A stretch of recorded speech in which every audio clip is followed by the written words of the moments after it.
So, James, what is it about crafting a scary sequence that translates so well into crafting a big budget action movie sequence? Interesting. It's I think a lot of it is paying attention to the little details. Yeah. Whether it's a sort of a horror movie set piece or it is an action set piece. Paying attention to the detail and also kind of coming out with sort of visuals and choreography of the way something plays out in a way that you kind of haven't quite seen before. For me, when I craft my sort of horror scenes, I'm like, okay, you've seen, a creaking door, you've seen a rocking chair, but how do I do this in a way that just really gets under your skin? And that's the same with, making sort of action set pieces is, sure, you've seen car chases before, but let me show it my way. Mm-hmm. And I think that's the most important thing is always trying to find a fresh new take to the set pieces, regardless of whether it's horror or it's action or it's adventure. And I even apply that mentality to creating the visual look of this world, is try and do something, create something that we haven't quite seen before. Awesome. And speaking of scary, what was your biggest fear in entering the DC universe?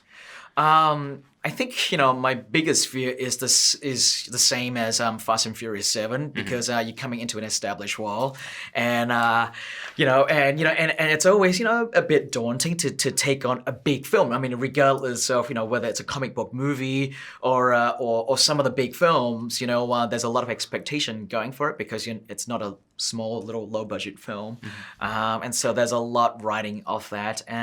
But I try not to let that kind of cloud my brain too much, or cloud my vision. I just sort of focus on the film I want to make and I do it.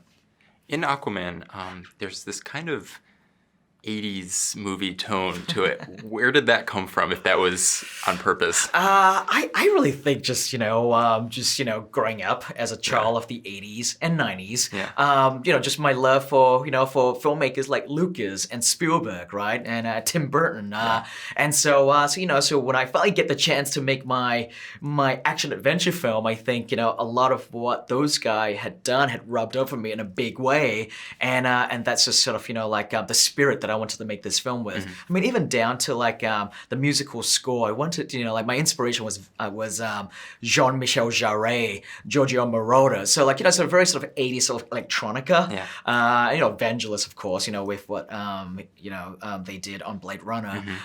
So I really wanted that kind of flavor. But in terms of sort of the tone and the sort of the visual look, I pulled all that from the comic book. Awesome. Yeah. Now, dream scenario. I don't even know if you want to go into this, but if you can take anything from the comics as a source of inspiration for sequels in the franchise, is there anything that you really want to tackle?